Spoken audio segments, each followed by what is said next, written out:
સ્વાગત. આજે આપણે શિક્ષણના ખૂબ જ પાયાના તાત્વિક કહી શકાય એવા મુદ્દા પર વાત કરવાના છીએ. નમસ્કાર. શિક્ષણ, કેળવણી આ શબ્દો આપણે રોજ વાપરીએ છીએ, પણ એનો અસલી મતલબ શું? એના મૂળમાં કઈ ફિલોસોફી છે? બરાબર. અને આ સમજવા માટે આપણી પાસે એક સરસ શૈક્ષણિક સ્ત્રોત છે, એકમ 1 શિક્ષણની તાત્વિક સમજ.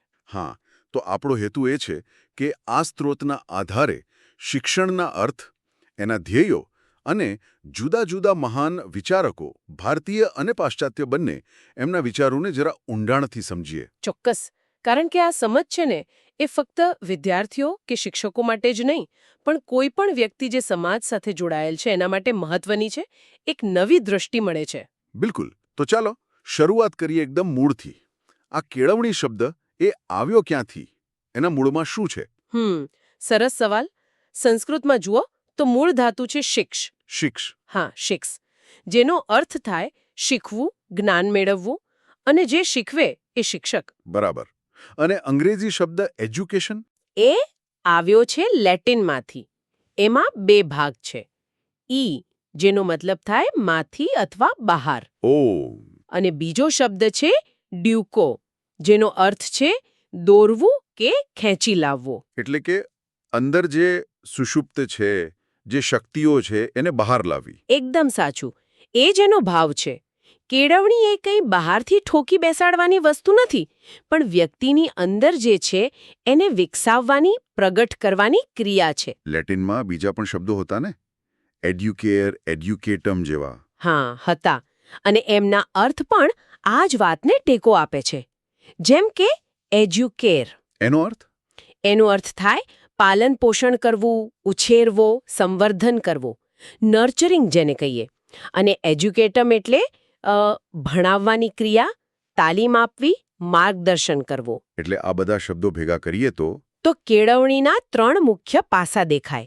પ્રશિક્ષણ એટલે કે ટ્રેનિંગ, સંવર્ધન એટલે કે નરિશમેન્ટ, અને પથદર્શન એટલે કે ગાઈડન્સ. આ તો શબ્દોની વાત થઈ. પણ જે મહાન ચિંતકો થઈ ગયા, એમણે આને કઈ રીતે જોયું છે? ભારતીય પરંપરામાં શું વિચાર છે? આપણી ભારતીય પરંપરા તો બહુ જ સમૃદ્ધ છે આ બાબતે. ઉપનિષદોનું પેલું સૂત્ર છે ને, સા વિદ્યા યા વિમુક્તયે. સા વિદ્યા યા વિમુક્તયે. હા, એટલે કે વિદ્યા એ છે જે મુક્તિ અપાવે. મુક્તિ એટલે મોક્ષ. માત્ર મોક્ષ નહીં, અજ્ઞાનમાંથી મુક્તિ, ડરમાંથી મુક્તિ, સંકુચિત વિચારોમાંથી મુક્તિ, એ બધું જ. પછી જુઓ કૌટિલ્ય. એમના અર્થશાસ્ત્રમાં એ શિક્ષણને શિષ્ટાચાર અને દેશપ્રેમ માટેની તાલીમ ગણે છે. અને ગાંધીજી? એમનો વિચાર તો બહુ જાણીતો છે. બહુ જ. ગાંધીજી કહે છે કે કેળવણી એટલે બાળક અને માણસના શરીર, મન અને આત્માના ઉત્તમાંશોનું આવિષ્કારીકરણ. કેટલું ઊંડું છે! શરીર, મન અને આત્મા ત્રણેયના શ્રેષ્ઠ તત્વોને બહાર લાવવા. વાહ! ટેગોર, શ્રી અરવિંદ જેવા આધુનિક વિચારકોનું શું કહેવું છે? રવિન્દ્રનાથ ટાગોર માટે શિક્ષણ એટલે સત્યની સનાતન ખોજ, સતત શોધતા રહેવું અને એને અભિવ્યક્ત કરવું. શ્રી અરવિંદ એને આત્માના વિકાસ સાથે જોડે છે. એમના મતે શિક્ષણ એ આત્માની અંદર રહેલી શક્તિઓ દ્વારા પૂર્ણતા પ્રાપ્ત કરવાની પ્રક્રિયા છે. વિનોબા ભાવે પણ કંઈક કહ્યું હતું ને? હા, વિનોબાજી પણ કહે છે કે કેળવણી મુક્તિ અપાવે, સ્વયં પ્રેરણા આપે અને નિત્ય નવું સર્જન કરાવે. એટલે આ બધામાં એક વાત કોમન છે: અંદર રહેલી શક્તિઓનો નિકાસ, પૂર્ણતાની શોધ. અને પશ્ચિમના ચિંતકો જેમ કે પ્લેટો, સોક્રેટિસ, રૂસો, એમના વિચારોમાં શું જુદું છે? પ્લેટો માને છે કે સારી આદતો પાડીને બાળકોમાં સદ્ગુણો વિકસાવવા, એ જ શિક્ષણ. સદ્ગુણ, વર્ચ્યુઝ. હા, એમના ગુરુ સોક્રેટિસ એમ માનતા કે જ્ઞાન કંઈ બહારથી નથી આવતું, એ તો દરેક માણસના મનમાં પહેલેથી જ છે, સર્વમાન્ય વિચારો રૂપે. શિક્ષણનું કામ છે સંવાદ દ્વારા, પ્રશ્નોત્તરી દ્વારા એને બહાર લાવવાનું, પ્રગટ કરવાનું. ઓહ, એટલે શિક્ષકનું કામ જ્ઞાન આપવાનું નહીં, પણ જ્ઞાન બહાર કઢાવવાનું છે. બરાબર. પેસ્ટાલોજી કહે છે કે માણસમાં જે જન્મજાત શક્તિઓ છે એનો નૈસર્ગિક, સુસંગત અને ક્રમિક વિકાસ એટલે શિક્ષણ, જ્યારે રૂસો તો સાવ જુદી જ વાત કરે છે. રૂસો પ્રકૃતિવાદવાળા. હા, એ કહે છે કે કુદરત જે શીખવે ને એ જ સાચી કેળવણી. સમાજ તો બગાડે છે, પ્રકૃતિ તરફ પાછા વળો. આ બધા તો બહુ ઊંડા અને વ્યાપક અર્થો થયા. પણ આપણે સામાન્ય રીતે જોઈએ તો લોકો શિક્ષણનો અર્થ બહુ સીમિત કરી દે છે. જેમ કે ખાલી વાંચતા લખતા આવડે એટલે ભણેલો. અક્ષર જ્ઞાન એટલે જ શિક્ષણ. હા, એને આપણે શિક્ષણનો સંકુચિત કે મર્યાદિત અર્થ કહી શકીએ. માત્ર અક્ષર જ્ઞાન જ કેળવણી નથી. તમે જુઓ, કબીર હતા, નરસિંહ મહેતા હતા. હા, એમની પાસે કદાચ આજે આપણે જે ડિગ્રી કહીએ એવી ઔપચારિક કેળવણી નહોતી, પણ શું એ અશિક્ષિત હતા? જરાય નહીં. જ્ઞાન અને ડહાપણ તો કેટલું બધું હતું. એટલે કે અક્ષર જ્ઞાન એ સાધન છે, સાધ્ય નથી. બરાબર. એ જ રીતે ખાલી માહિતી ભેગી કરવી કે બીજાને આપવી એ પણ કેળવણી નથી. પેલું ઉદાહરણ છે ને કે તરવાના બધા નિયમો મોઢે કરી લો, પણ પાણીમાં પડો નહીં ત્યાં સુધી તરતા ના આવડે. હા, સાચી વાત છે. એમ જ ખાલી માહિતીથી જીવન જીવતા ના આવડે. એનો અમલ કરવો પડે, અનુભવ કરવો પડે. તો પછી આપણે જે ભણતર કહીએ છીએ, જેમ કે પેલું 3 Rs રીડિંગ, રાઇટિંગ, એરિથમેટિક અથવા કોઈ ખાસ સ્કિલ માટેની તાલીમ, ટ્રેનિંગ, એને શું કહેવાય? એ કેળવણીનો ભાગ નથી? એ ભાગ જરૂરી છે. ભણતર જરૂરી છે, તાલીમ પણ કોઈ ચોક્કસ કામ માટે અનિવાર્ય છે. શિક્ષણ આપણને રોજીરોટી કમાવાનું સાધન પણ પૂરું પાડે છે, અને એમાં કંઈ ખોટું નથી. પણ જો શિક્ષણનો હેતુ ફક્ત નોકરી મેળવવા કે પૈસા કમાવા પૂરતો જ રહી જાય, તો એ કેળવણીનો જે વ્યાપક અર્થ છે, જે આત્મા છે, એ ચૂકી જવાય છે. આ બધું અક્ષર જ્ઞાન, માહિતી, ભણતર, તાલીમ, આજીવિકા આ બધું સાધન છે, પણ એ જ અંતિમ ધ્યેય નથી. તો પછી ફરી એ સવાલ પર આવીએ, કેળવણીનો વ્યાપક અર્થ શું છે અને એનું સ્વરૂપ કેવું હોય? વ્યાપક અર્થમાં જોઈએ તો કેળવણી એ વ્યક્તિના સર્વાંગી વિકાસની પ્રક્રિયા છે. બધી જ રીતે વિકાસ: શારીરિક, માનસિક, સામાજિક, ભાવનાત્મક, આધ્યાત્મિક. અને આખી જિંદગી ચાલે? હા, આ જીવન પર્યંત ચાલતી પ્રક્રિયા છે. જન્મથી લઈને મૃત્યુ સુધી આપણે સતત કંઈક ને કંઈક શીખતા રહીએ છીએ, અનુભવતા રહીએ છીએ, બદલાતા રહીએ છીએ. અને આ શિક્ષણ ખાલી શાળા કોલેજની દિવાલો વચ્ચે નથી મળતું. ક્યાં મળે છે બીજે? ઘર, કુટુંબ, મિત્રો, આપણો સમાજ, આસપાસની પ્રકૃતિ, આપણા પોતાના સારા નરસા અનુભવો, આ બધું જ આપણને કેળવે છે. આ એક રીતે વર્તન પરિવર્તનની પ્રક્રિયા છે. વર્તન પરિવર્તન કઈ રીતે? જે આપણને આસપાસના વાતાવરણ સાથે એડજસ્ટ થવામાં, અનુકૂલન સાધવામાં મદદ કરે, અને એટલું જ નહીં, જરૂર પડે તો વાતાવરણને સુધારવામાં પણ મદદ કરે. આના સ્વરૂપની, એની કેરેક્ટરિસ્ટિક્સની વાત કરીએ તો એની મુખ્ય લાક્ષણિકતાઓ કઈ ગણાય? ચોક્કસ, એની કેટલીક મુખ્ય લાક્ષણિકતાઓ છે. 1. જેમ આપણે કહ્યું, તે આજીવન પ્રક્રિયા છે, લાઇફલોંગ પ્રોસેસ. બરાબર. 2. તે માત્ર જ્ઞાન મેળવવાની સ્થિર પ્રક્રિયા નથી, પણ સતત શોધખોળ અને નવું સર્જન છે. It's dynamic. 3. તે વ્યક્તિમાં અપેક્ષિત વર્તન પરિવર્તન લાવે છે, ડિઝાયર્ડ બિહેવિયરલ ચેન્જીસ. 4. તે અનુકૂલન સાધવામાં મદદ કરે છે, એડેપ્ટેશન. 5. આ બહુ મહત્વનું છે કે એ દ્વિધ્રુવી નથી, એટલે કે ખાલી શિક્ષક અને વિદ્યાર્થી જ નહીં, પણ ત્રિધ્રુવી છે. હા, ત્રિધ્રુવી, જેમાં વિદ્યાર્થી, શિક્ષક અને ત્રીજો ધ્રુવ એટલે સમાજ, અથવા કહો કે અભ્યાસક્રમ, અથવા જે વાતાવરણમાં શિક્ષણ અપાય છે તે ત્રણેય એકબીજા પર અસર કરે છે. ઓકે. 6. એનો ધ્યેય વ્યક્તિનો સર્વાંગીણ વિકાસ છે, હોલિસ્ટિક ડેવલપમેન્ટ. અને 7. તે માણસની શક્તિઓનો વિકાસ કરે છે અને જીવનને વધુ સારું, ગુણવત્તાસભર બનાવે છે. ખૂબ સરસ. આટલી સ્પષ્ટતા પછી હવે સમજવું છે કે આટલી મોટી અને મહત્વની પ્રક્રિયા જે છે કેળવણી, એના હેતુઓ શું છે? એના એમ્સ ઓફ એજ્યુકેશન કયા છે? શા માટે કેળવણી? કોઈ પણ કામ આપણે કરીએ એની પાછળ કોઈને કોઈ હેતુ તો હોય જ, અને કેળવણી તો સમાજનો પાયો છે, તો એના હેતુઓ પણ એટલા જ મહત્વના છે.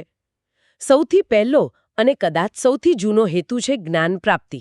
જ્ઞાન પ્રાપ્તિ એટલે બધું જાણી લેવું? ના, અહીં જ્ઞાન એટલે ખાલી માહિતીનો સંગ્રહ નહીં, પણ સાચી સમજ, ડાહાપણ, અને એમાં પણ ખાસ કરીને આત્મજ્ઞાન. પેલું સોક્રેટીસનું વાક્ય, નો દાય સેલ્ફ, પોતાની જાતને ઓળખવી. પોતાની જાતને ઓળખવી એટલે કે મારી શક્તિઓ શું છે, મારી મર્યાદાઓ કઈ છે, મને શેમાં રસ પડે છે, મારી શું રુચિ છે, આ બધું સમજવું. કારણ કે આ સમજ વગર આપણે સાચી દિશામાં આગળ વધી શકતા નથી. આનું કોઈ ઉદાહરણ આપી શકો જેથી વાત વધુ સ્પષ્ટ થાય? ચોક્કસ. જેમ કે સચિન તેંડુલકર. એમને નાનપણથી જ ક્રિકેટમાં અસાધારણ પ્રતિભા હતી. એ ઓળખાઈ અને એને પ્રોત્સાહન મળ્યું. હવે વિચારો કે જો એમને કોઈ બીજા જ ક્ષેત્રમાં, જેમાં એમને રસ નહોતો, એમાં ધકેલ્યા હોત તો કદાચ આપણને આટલો મહાન ક્રિકેટર ન મળ્યો હોત. બરાબર. એટલે સ્વ-ઓળખ આપણને સાચી દિશા શોધવામાં મદદ કરે છે.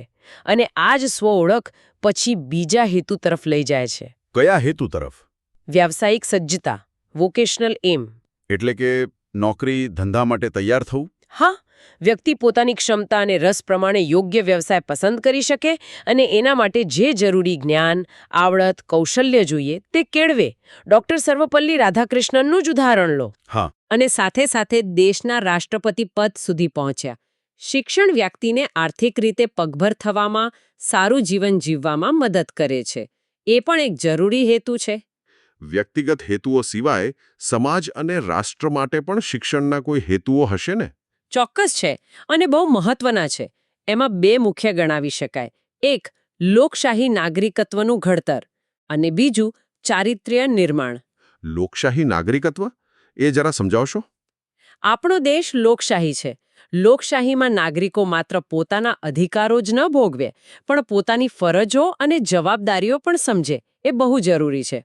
શિક્ષણ લોકોને સ્વતંત્રતા, સમાનતા, ભાઈચારો, સહિષ્ણુતા, કાયદાનું પાલન, દેશપ્રેમ જેવા મૂલ્યો શીખવે છે. એક સારો અને જવાબદાર નાગરિક બનાવે છે.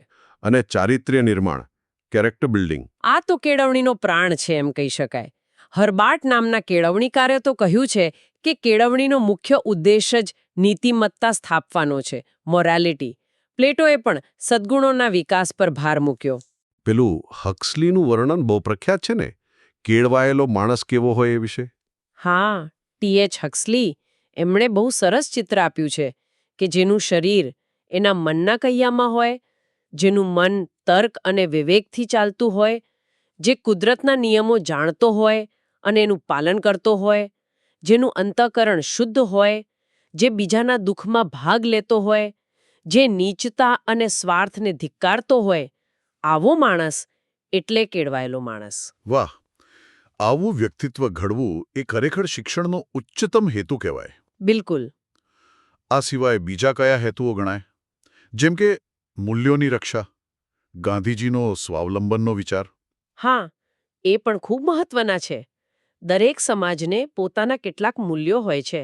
સામાજિક, સાંસ્કૃતિક, નૈતિક, આધ્યાત્મિક. આ મૂલ્યોનું જતન કરવું, એને આવનારી પેઢી સુધી પહોંચાડવા અને સમય પ્રમાણે એમાં જરૂરી સુધારા કરવા, એ પણ શિક્ષણનું કામ છે.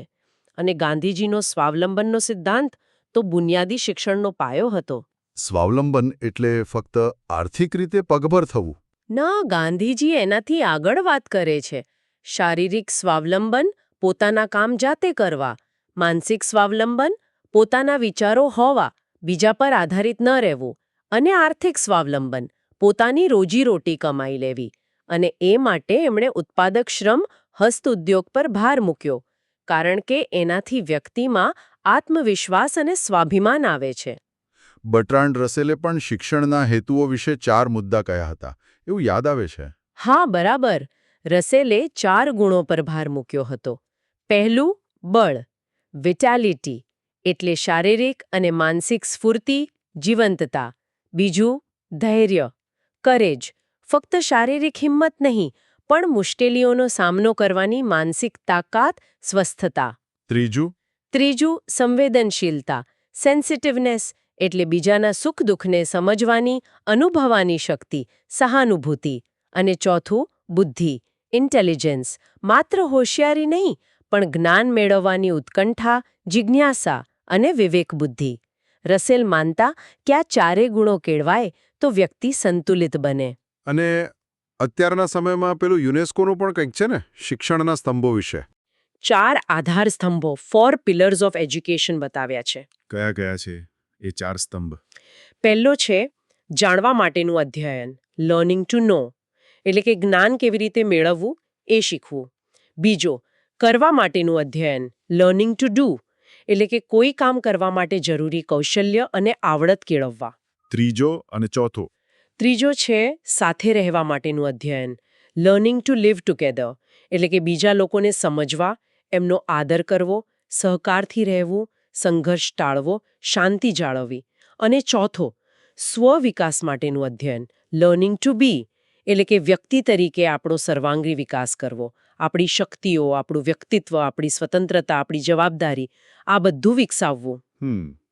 આ ચારેય સ્તંભો આજના સમયમાં ખૂબ જ રેલેવન્ટ લાગે છે. ચોક્કસ, આ આધુનિક શિક્ષણના પાયાના સિદ્ધાંતો છે. હવે આપણે થોડી વાત કરીએ શિક્ષણની પ્રક્રિયામાં પ્રકૃતિ અને સમાજની ભૂમિકા વિશે. પ્રકૃતિ એ કઈ રીતે શીખવે છે? રૂસોની વાત તો આપણે કરી. હા, રૂસો સિવાય પણ ઘણા વિચારકોએ પ્રકૃતિના મહત્વ પર ભાર મૂક્યો છે. આપણા રવિન્દ્રનાથ ટાગોર એ તો માનતા કે માણસ અને પ્રકૃતિ વચ્ચે લોહીની સગાઈ છે. લોહીની સગાઈ? હા, અને પ્રકૃતિ એ શ્રેષ્ઠ શિક્ષક છે. એમણે શાંતિ નિકેતનમાં આ વિચારને જીવંત કર્યો.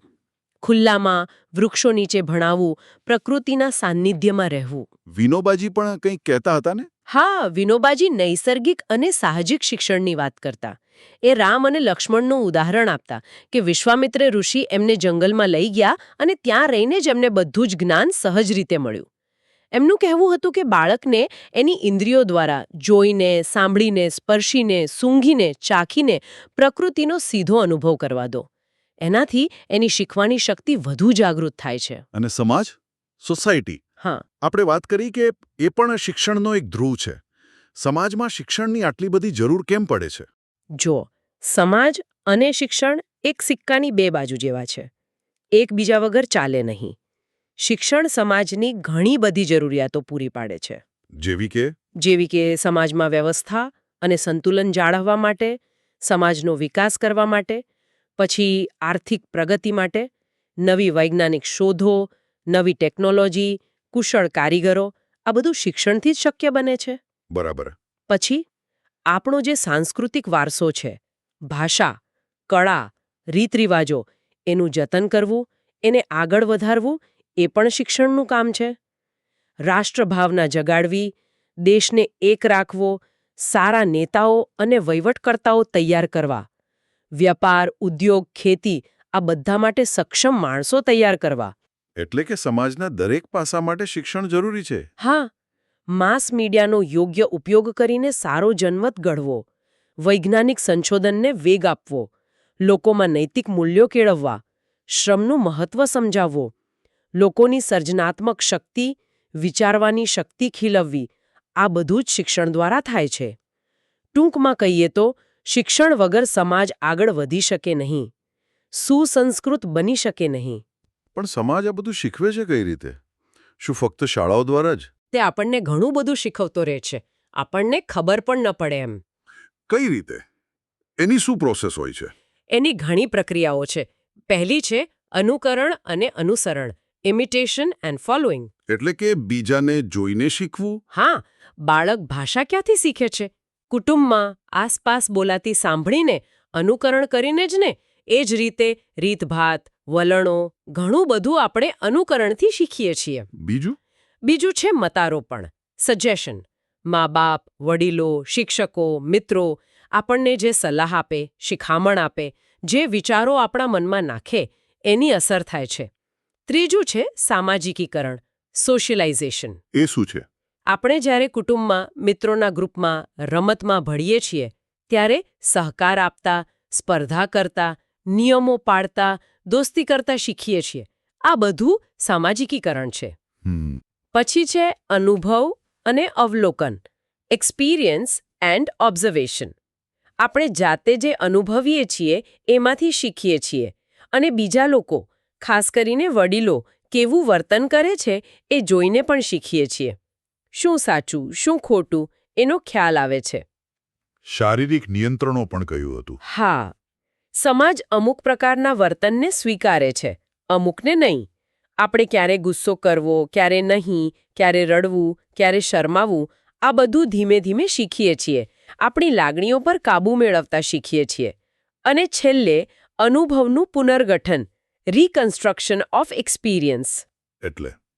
એટલે કે જ્યારે કોઈ એક અનુભવ આપણને વારંવાર થાય, જેમ કે મહેનત કરીએ તો સારું ફળ મળે, તો એમાંથી આપણે મહેનતનું મૂલ્ય જેવો સિદ્ધાંત શીખીએ છીએ અને એ આપણા વર્તનનો ભાગ બની જાય છે. આમ સમાજ પોતે જ એક બહુ મોટી પાઠશાળા છે. આ વાત પરથી એક બીજો પ્રશ્ન મનમાં આવે છે. આપણે શિક્ષણ અને કેળવણી આ બે શબ્દો વાપરીએ છીએ. શું એ બંને એક જ છે કે એમાં કંઈક તફાવત છે? ખૂબ સારો અને મહત્વનો પ્રશ્ન છે. આમ તો આપણે બોલચાલમાં ઘણીવાર આ શબ્દો એકબીજાના બદલે વાપરી નાખીએ છીએ, પણ તાત્વિક રીતે એમાં થોડો ભેદ છે. શું ભેદ છે? સામાન્ય રીતે શિક્ષણ શબ્દ છે ને એ થોડો વધુ ઔપચારિક સંદર્ભમાં વપરાય છે, જેમ કે શાળા કોલેજનું શિક્ષણ, અથવા તો અનૌપચારિક શિક્ષણ, જેમ કે કોઈ તાલીમ વર્ગ કે પત્રાચાર દ્વારા અભ્યાસ. જ્યારે કેળવણી શબ્દ વધુ વ્યાપક અને ગહન અર્થ ધરાવે છે. કઈ રીતે વ્યાપક? કેળવણીમાં પેલું ઔપચારિક શિક્ષણ તો આવે જ, પણ સાથે સાથે અનૌપચારિક અને અવૈધિક ઇન્ફોર્મલ શિક્ષણ પણ આવી જાય. અવૈધિક એટલે? અવૈધિક એટલે જે આપણને જીવનના રોજબરોજના અનુભવોમાંથી, કુટુંબમાંથી, સમાજમાંથી, પ્રકૃતિમાંથી, મિત્રો પાસેથી, જાતે વાંચીને એમ અનાયાસે મળતું રહે છે. તો આ ત્રણેય પ્રકારના શિક્ષણ, ફોર્મલ, નોન ફોર્મલ, ઇન્ફોર્મલ, દ્વારા જે વ્યક્તિનો સમગ્ર વિકાસ થાય છે એને કેળવણી કહેવાય. પેલું કહે છે ને, ભણતર અને ગણતર. હા, ભણતર અને ગણતર. ભણતર એટલે કદાચ ઔપચારિક શિક્ષણ અને ગણતર એટલે જીવનમાંથી મળેલું ડાહપણ. આ બંને મળે ત્યારે સાચી કેળવણી થઈ કહેવાય. તો પછી આ ઔપચારિક શિક્ષણ જે શાળા કોલેજમાં મળે છે એની મુખ્ય લાક્ષણિકતાઓ કઈ, જેને પેલી વ્યાપક કેળવણીથી જુદી પાડે? હા, ઔપચારિક શિક્ષણની કેટલીક ચોક્કસ લાક્ષણિકતાઓ છે. એક તો એ હેતુપૂર્વક સભાનપણે આપવામાં આવે છે, એમનેમ નથી મળતું. બરાબર. બીજું, એનું નિશ્ચિત સ્થાન હોય છે, જેમ કે શાળા કે કોલેજ, નિશ્ચિત સમયપત્રક હોય છે. ત્રીજું, એનું નિશ્ચિત અભ્યાસક્રમ અને માળખું હોય છે. ચોથું, તે સંસ્થાકીય હોય છે. પાંચમું, એની સમય મર્યાદા નિશ્ચિત હોય છે, જેમ કે આ કોર્સ 3 વર્ષનો કે શાળાનું 1 વર્ષ. છઠ્ઠું, એમાં સામાન્ય રીતે શિક્ષકનું સ્થાન મુખ્ય હોય છે, જે જ્ઞાન આપે છે. સાતમું, એનું ઔપચારિક મૂલ્યાંકન થાય છે, પરીક્ષા લેવાય, માર્ક્સ અપાય, પ્રમાણપત્ર મળે. અને એમાં જે શીખ્યા હોઈએ એ ક્યારેક ભૂલી પણ જવાય. હા, બની શકે, કારણ કે ઘણીવાર એ ઘોખણપટ્ટી પર આધારિત હોય તો યાદ રાખેલું જ્ઞાન કદાચ લાંબો સમય ન પણ ટકે. અને કેળવણી જે વ્યાપક છે એ આનાથી કઈ રીતે જુદી પડે? એની લાક્ષણિકતાઓ શું?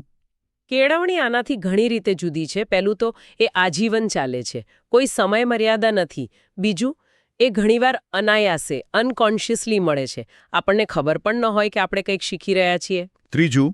ત્રીજું, એના સ્ત્રોત બહુ બધા છે. શાળા કોલેજ સિવાય પણ કુટુંબ, મિત્રો, પડોશ, પ્રકૃતિ, સમાજ, મુસાફરી, પુસ્તકો, ફિલ્મો, અનુભવો, કેટલું બધું. ચોથું, એ સંસ્થાકીય નથી, પણ જીવન સાથે વણાયેલી છે. અને એનાથી જે શીખીએ એ વધુ યાદ રહે? હા, સામાન્ય રીતે એનાથી જે જ્ઞાન મળે છે, જે વર્તન પરિવર્તન આવે છે, એ વધુ દીર્ઘજીવી હોય છે, કારણ કે અનુભવમાંથી આવ્યું હોય છે, આત્મસાત થયું હોય છે, અને છેલ્લું, એનું કોઈ ઔપચારિક મૂલ્યાંકન નથી થતું. જીવન જ એની કસોટી કરે છે. એટલે કે ઔપચારિક શિક્ષણ એ કેળવણીનો એક ભાગ છે, પણ એ જ બધું નથી. બરાબર, એક નાનો પણ મહત્વનો ભાગ છે. આ ભેદ સમજવો બહુ જ જરૂરી હતો. હવે આપણે આગળ વધીએ અને કેટલાક મુખ્ય શિક્ષણ ચિંતકોના વિચારોની વધુ ઊંડાણપૂર્વક વાત કરીએ. શરૂઆત કરીએ જીન જેક્સ રૂસોથી, પ્રકૃતિવાદના હિમાયતી. હા, રૂસો, એમનો શિક્ષણ વિચાર એમના પ્રકૃતિવાદી દર્શનમાંથી જ આવે છે.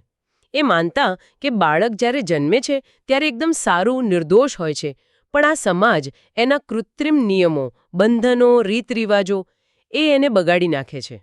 એટલે એમણે પેલું સૂત્ર આપ્યું, પ્રકૃતિ તરફ પાછા વળો, રિટર્ન ટુ નેચર. હા, એ જ.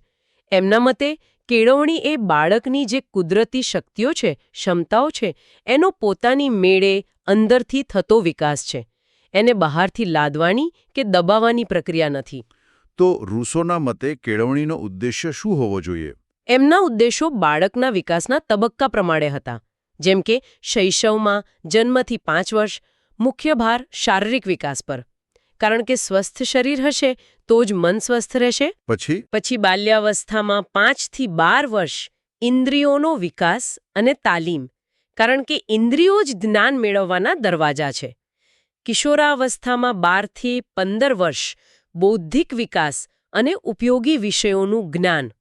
પણ ધ્યાન રાખજો, પુસ્તકો દ્વારા નહીં, અનુભવ દ્વારા. અને યુવાવસ્થામાં? યુવાવસ્થામાં 15 થી 20 વર્ષ નૈતિક અને સામાજિક ભાવનાઓનો વિકાસ. એમનો અંતિમ ઉદ્દેશ હતો એક પ્રાકૃતિક માનવ, નેચરલ મેન તૈયાર કરવાનો, જે સમાજની કૃત્રિમતાથી મુક્ત હોય, પોતાની પ્રકૃતિ પ્રમાણે જ જીવતો હોય. એમણે બાળકેન્દ્રી શિક્ષણ પર ખૂબ ભાર મૂક્યો. અભ્યાસક્રમ અને ભણવાની પદ્ધતિઓ વિશે એ શું માનતા હતા? એમનું પેલું પુસ્તક હતું ને, એમિલ. હા, એમિલમાં એમણે પોતાના કાલ્પનિક શિષ્ય એમિલના શિક્ષણ દ્વારા પોતાના વિચારો રજૂ કર્યા છે. અભ્યાસક્રમ કેવો હોવો જોઈએ?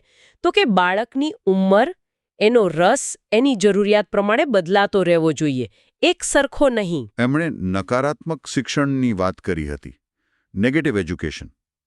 એ શું છે? હા, નકારાત્મક શિક્ષણ એટલે બાળકને સીધું ભણાવવાને બદલે એને ખરાબ અસરોથી બચાવવું અને એને પોતાની જાતે શીખવા દેવું, એને ભૂલો કરવા દેવી અને એમાંથી શીખવા દેવું. શિક્ષકે ખાલી વાતાવરણ પૂરું પાડવાનું, સીધો ઉપદેશ નહીં આપવાનો.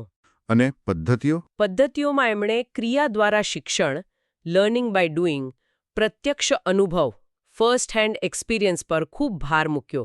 પુસ્તકીય જ્ઞાનનો તો વિરોધ કર્યો.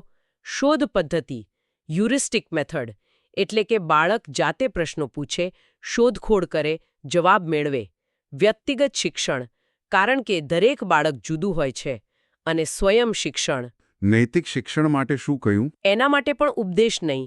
એમણે કહ્યું પ્રાકૃતિક પરિણામો દ્વારા શિસ્ત, ડિસિપ્લિન ઓફ નેચરલ કોન્સિક્વન્સીસ, એટલે કે બાળક ખોટું કરે તો એના જે કુદરતી પરિણામો આવે એ ભોગવવા દેવા. એમાંથી એ જાતે શીખશે કે શું કરવું જોઈએ અને શું નહીં. ખરેખર ક્રાંતિકારી વિચારો કહેવાય એ સમય માટે.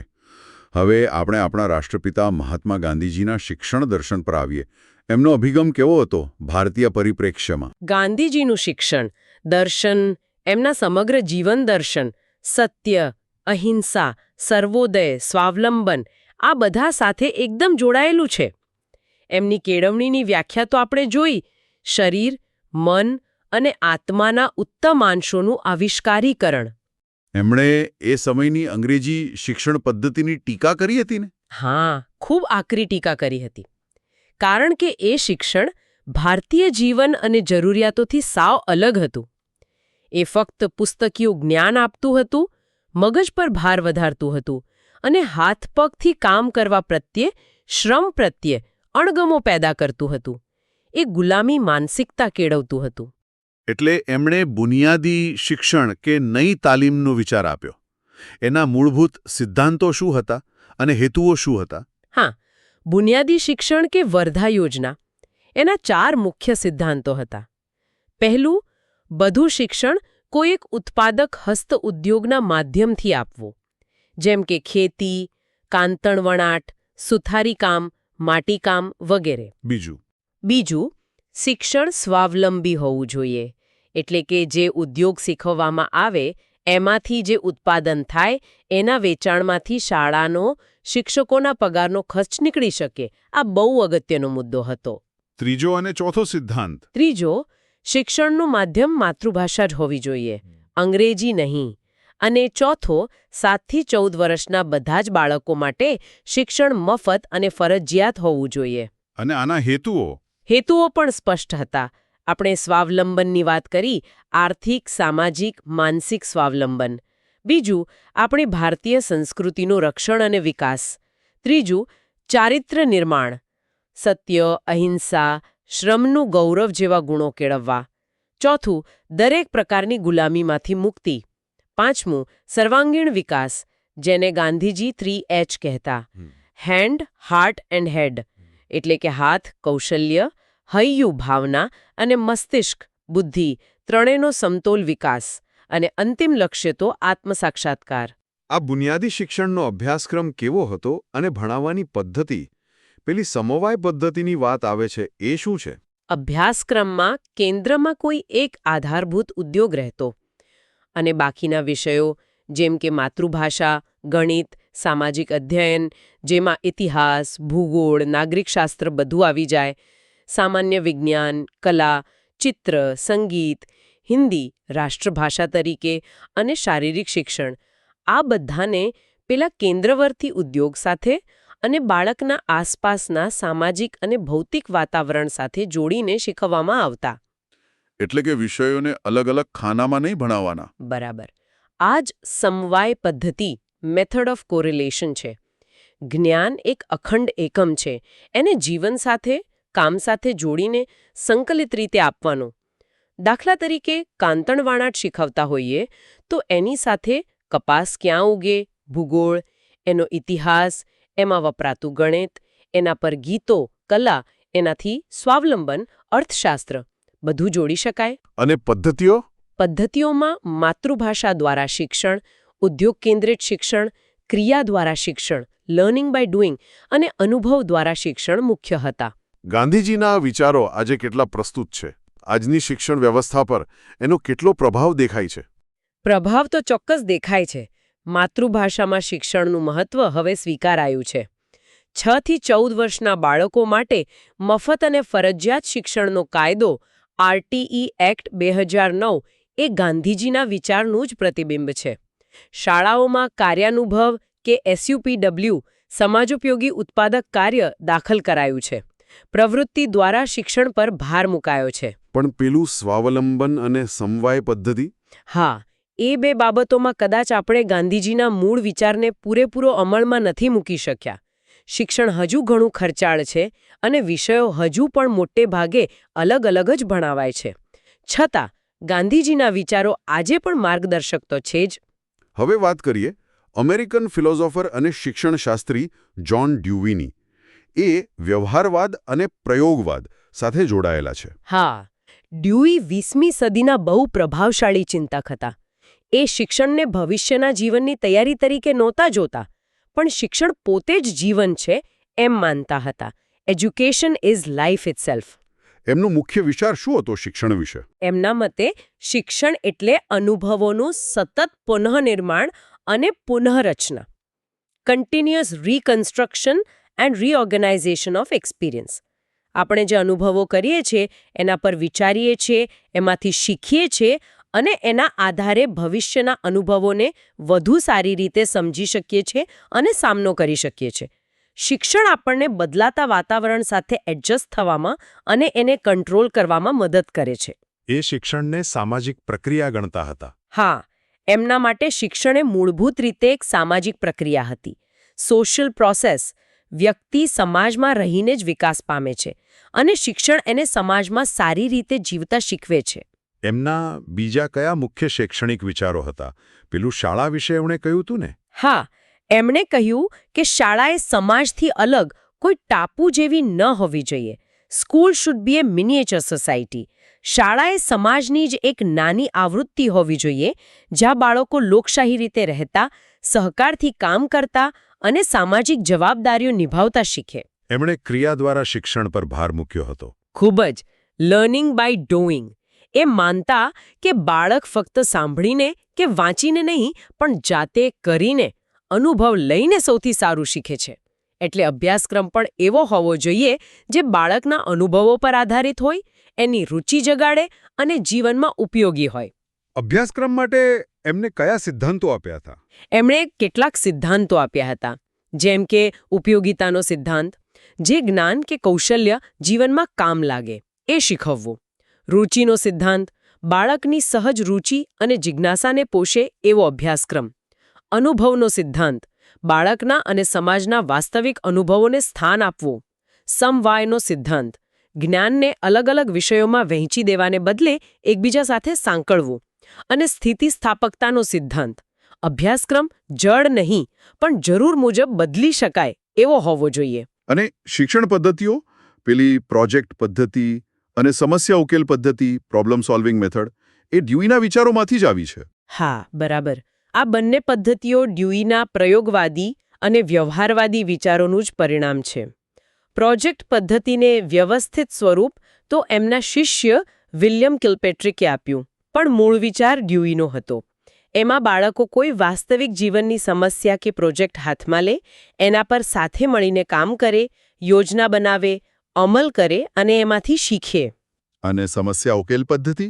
એમાં પણ વિદ્યાર્થી સામે કોઈ સમસ્યા રજૂ કરવામાં આવે, પછી એ સમસ્યાને સમજે, એના વિશે માહિતી ભેગી કરે, સંભવિત ઉકેલો વિચારે, એ ઉકેલોને ચકાસે અને છેલ્લે કોઈ નિષ્કર્ષ પર પહોંચે. આખી પ્રક્રિયા વૈજ્ઞાનિક પદ્ધતિ જેવી છે. ટૂંકમાં ડ્યુઈએ ક્રિયા, સ્વાનુભવ, પ્રવૃત્તિ, પ્રયોગ અને વિચાર વિમર્શ દ્વારા શિક્ષણ પર ભાર મૂક્યો. આજની ઘણી આધુનિક શિક્ષણ પદ્ધતિઓ પર એમનો ઊંડો પ્રભાવ છે. હવે આપણે ગુજરાત તરફ વળીએ. આપણા પોતાના મુછાળીમાં ગીજુભાઈ બધેકા. બાળકેળવણીમાં એમનું નામ સુવર્ણ અક્ષરે લખાયેલું છે. ખરેખર ગુજરાતમાં બાળ કેળવણીનો પાયો નાખનાર જો કોઈ હોય તો એ ગીજુભાઈ હતા. એમણે ભાવનગરમાં દક્ષિણામૂર્તિ બાલમંદિર શરૂ કરીને એક નવી દિશા ચીંધી. તેઓ ઇટાલિયન શિક્ષણશાસ્ત્રી ડોક્ટર મારિયા મોન્ટેસરીના વિચારોથી ખૂબ પ્રભાવિત હતા. એમનો મુખ્ય ભાર શેના પર હતો? એમનો મુખ્ય ભાર બાળકના સ્વતંત્ર વ્યક્તિત્વના સ્વીકાર પર હતો.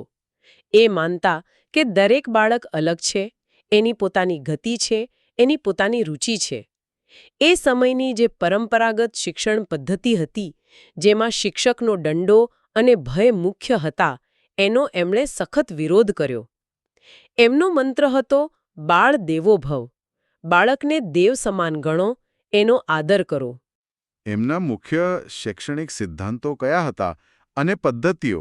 સિદ્ધાંતોમાં મુખ્ય હતા બાળકને મુક્ત અને આનંદદાયક વાતાવરણ આપવું, બાળકની સ્વતંત્રતાનો આદર કરવો, એને પોતાની પસંદગી મુજબ પ્રવૃત્તિ કરવા દેવી, સ્વાવલંબન કેળવવું, બાળકો પોતાના નાના નાના કામ જેમ કે કપડાં પહેરવા, નાસ્તો કરવો, પોતાની જગ્યા સાફ રાખવી એ જાતે કરે.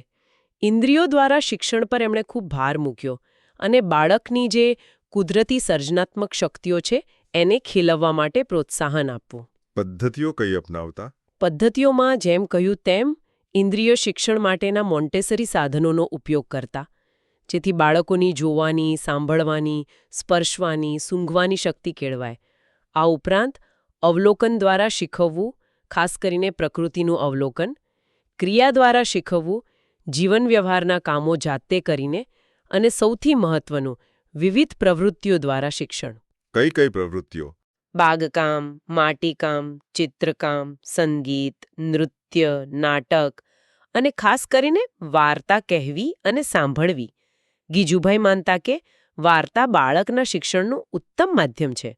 એમણે પોતે અઢળક બાળવાર્તાઓ લખી અને વાર્તાનું શાસ્ત્ર જેવું ગ્રંથ પણ આપ્યો. પ્રવાસ પર્યટન દ્વારા પણ અનુભવજન્ય શિક્ષણને મહત્વ આપતા. શિક્ષકની ભૂમિકા વિશે એ શું માનતા હતા? અને શિસ્ત વિશે? શિક્ષક માટે એમનું કહેવું હતું કે શિક્ષકે ચોપડીને નહીં પણ બાળકને વાંચવો જોઈએ.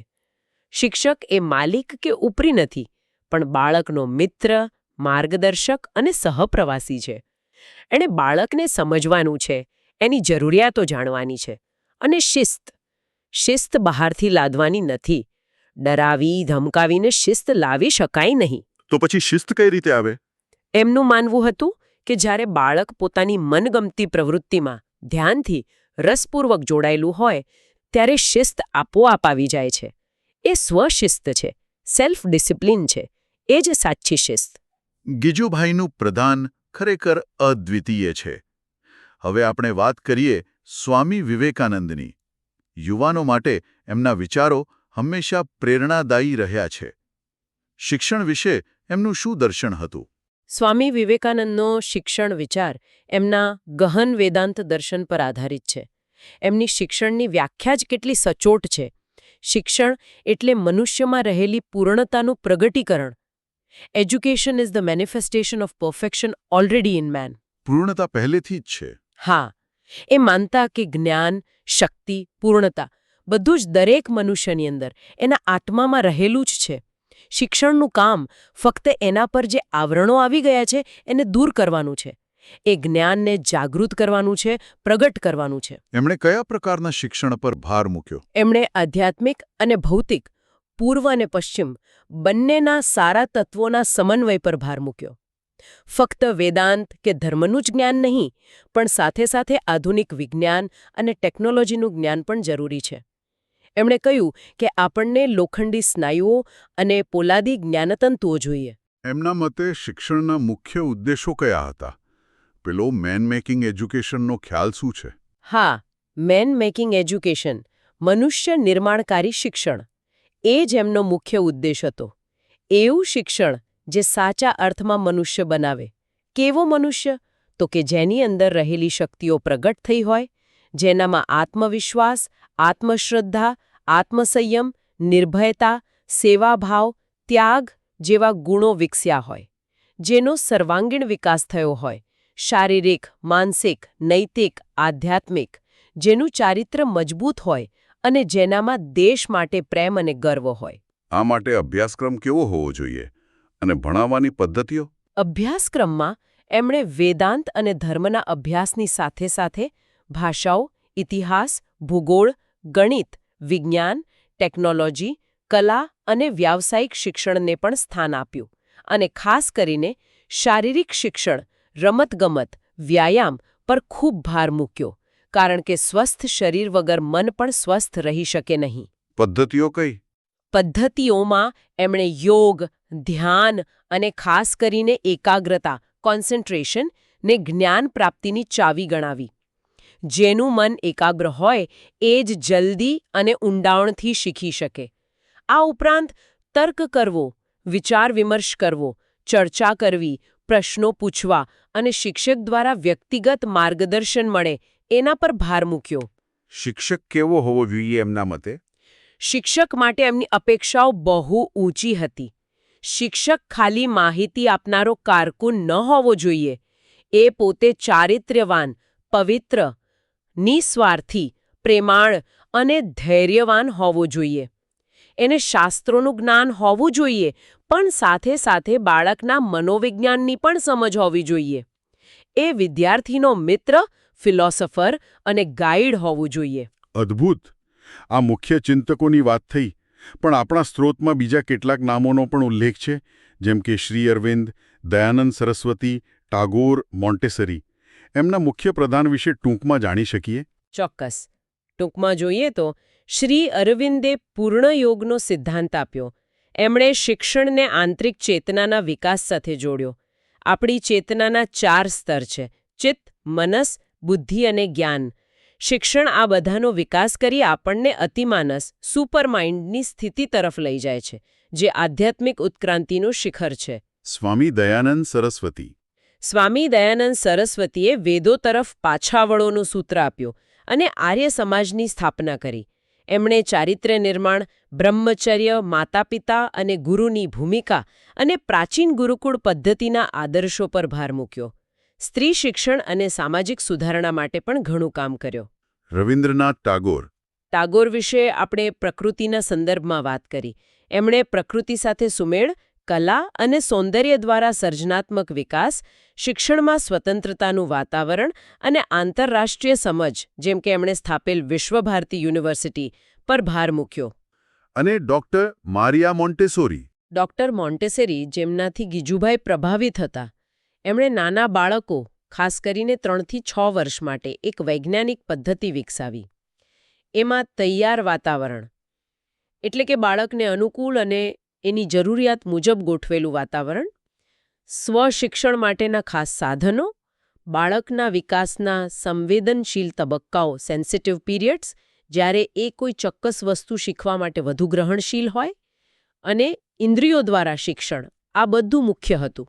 સરસ. આ બધા ચિંતકોના વિચારો જાણ્યા પછી છેલ્લે એક મુદ્દો લઈએ. આ બધા શૈક્ષણિક ધ્યેયો જે આપણે ધોયા અને આપણી જે મૂળભૂત માનવ પ્રકૃતિ છે એ બે વચ્ચે શું સંબંધ છે? મનોવિજ્ઞાનમાં પેલી મેકડુગલની સહજ વૃત્તિઓની વાત આવે છે. હા, સારો મુદ્દો છે. મનોવૈજ્ઞાનિક વિલિયમ મેકડુગલે કહ્યું કે માણસના વર્તન પાછળ કેટલીક મૂળભૂત સહજ વૃત્તિઓ કામ કરે છે. એમણે લગભગ 18 જેટલી આવી વૃત્તિઓ ગણાવી છે અને દરેક સાથે કોઈક આવેગ ઇમોશન જોડાયેલો છે. દાખલા તરીકે વૃત્તિ સાથે આશ્ચર્યનો ભાવ, યુયુત્સા વૃત્તિ એટલે કે લડવાની વૃત્તિ, એની સાથે ક્રોધનો આવેગ, ભયવૃત્તિ સાથે ભયનો આવેગ, વાત્સલ્ય વૃત્તિ સાથે પ્રેમ કે વહાલનો ભાવ, રચના વૃત્તિ સાથે કંઈક બનાવવાનો આનંદ, સંઘ વૃત્તિ એટલે કે ટોળામાં રહેવાની વૃત્તિ, એની સાથે એકલતાનો ડર. આવી ઘણી બધી. આ આપણી બેઝિક હ્યુમન નેચરનો ભાગ છે. તો શિક્ષણનું કામ શું છે આ સહજ વૃત્તિઓ બાબતે? શિક્ષણનું એક બહુ મહત્વનું કામ છે આ સહજ વૃત્તિઓનું માર્ગદર્શન કરવું, નિયંત્રણ કરવું અને ઉન્નયન કરવું. ઉન્નયન એટલે ઉન્નયન એટલે જે વૃત્તિઓ નકારાત્મક કે સમાજ માટે હાનિકારક બની શકે છે એની દિશા બદલીને એને કોઈ સારા, રચનાત્મક કામે લગાડવી. દાખલા તરીકે લડવાની વૃત્તિ છે તો એને રમતગમતમાં સ્પર્ધા કરવા તરફ વાળી શકાય અથવા અન્યાય સામે લડવા માટે વાપરી શકાય. જે સારી વૃત્તિઓ છે જેમ કે જિજ્ઞાસા વૃત્તિ, રચના વૃત્તિ, એનો ઉપયોગ જ્ઞાન મેળવવા અને નવું સર્જન કરવા માટે થાય. જે નકારાત્મક વૃત્તિઓ છે જેમ કે ભય કે વધુ પડતો ક્રોધ, તેને સમજણ અને જ્ઞાન દ્વારા કાબૂમાં રાખતા શીખવવાનું કામ શિક્ષણ કરે છે. જેમ કે વિજ્ઞાનનું જ્ઞાન આપણને અંધશ્રદ્ધાના ભયમાંથી મુક્ત કરે છે. આમ શિક્ષણ માનવ પ્રકૃતિને દબાવતું નથી, પણ એને સમજીને, સ્વીકારીને એને વધુ સારી અને ઉપયોગી દિશા આપવાનો પ્રયાસ કરે છે, જેથી આપણે જે શૈક્ષણિક ધ્યેયોની વાત કરી એ સિદ્ધ થઈ શકે. એટલે એમ કહી શકાય કે માનવ પ્રકૃતિ, સમાજની જરૂરિયાતો અને શિક્ષણના ધ્યેયો આ ત્રણેય એકબીજા સાથે ગાઢ રીતે જોડાયેલા છે. બિલકુલ. શિક્ષણ આ ત્રણેય વચ્ચે એક પુલ જેવું કામ કરે છે. એ માણસની અંદર રહેલી શક્તિઓને, સમાજની જરૂરિયાતો અને આપણે જે ઉચ્ચ આદર્શો નક્કી કર્યા છે એ તરફ વાળવાનો પ્રયાસ કરે છે. વાહ, ખરેખર અદ્ભુત ચર્ચા રહી. આજે આપણે શિક્ષણના તાત્વિક પાસાઓની સફર કરી, એના અર્થ અને સ્વરૂપથી લઈને એના વિવિધ ધ્યેયો, પ્રકૃતિ અને સમાજ સાથેનો એનો સંબંધ, શિક્ષણ અને કેળવણી વચ્ચેનો ભેદ, અને પછી રૂસો, ગાંધીજી, ડ્યુઈ, ગિજુભાઈ, વિવેકાનંદ જેવા મહાન ચિંતકોના વિચારોને ઊંડાણપૂર્વક સમજ્યા. ઘણું બધું સ્પષ્ટ થયું. ચોક્કસ. અને આ બધી વાતનો સાર એ જ નીકળે છે કે કેળવણી એ કંઈ ફક્ત શાળા, કોલેજની ડિગ્રી મેળવવા પૂરતી સીમિત નથી. એ માહિતીનો ઢગલો પણ નથી. એ તો વ્યક્તિના સમગ્ર વ્યક્તિત્વને, એના શરીર, મન, હૃદય અને આત્મા આ બધાને વિકસાવવાની, એને જીવન જીવવા માટે, સમાજમાં યોગદાન આપવા માટે અને પોતાની જાતને ઓળખવા માટે સક્ષમ બનાવવાની એક નિરંતર ચાલતી જીવનભરની પ્રક્રિયા છે. અને આને સાચી દિશા મળે છે ચોક્કસ ધ્યેયો અને ઊંડા તત્વચિંતનથી. તો આટલી વિસ્તૃત ચર્ચા પછી આપણા શ્રોતાઓ માટે એક વિચારવા જેવો મુદ્દો મૂકીએ. આજે આપણે જે જુદા જુદા ચિંતકો અને તેમના શિક્ષણના વિચારોની વાત કરી, એમાંથી આજના સમયમાં આપણા શિક્ષણ સામે જે પડકારો છે, જે સમસ્યાઓ છે, એનો ઉકેલ લાવવા માટે કયા ચિંતકના કયા વિચારો સૌથી વધુ પ્રસ્તુત, રેલેવન્ટ અને ઉપયોગી લાગે છે, અને શા માટે? હા, આ ખરેખર વિચારવા જેવો પ્રશ્ન જ છે. દરેક વ્યક્તિ આના પર મનન કરી શકે છે અને પોતાના જવાબો શોધી શકે છે. એમાંથી કદાચ કોઈ નવી દિશા પણ મળે. ચોક્કસ. તો આ વિચાર સાથે જ આપણે આજની ચર્ચા અહીં પૂરી કરીએ. ફરી મળીશું આવા જ કોઈ જ્ઞાનવર્ધક વિષય સાથે. ત્યાં સુધી વિચારતા રહો, શોધતા રહો. નમસ્કાર. નમસ્કાર.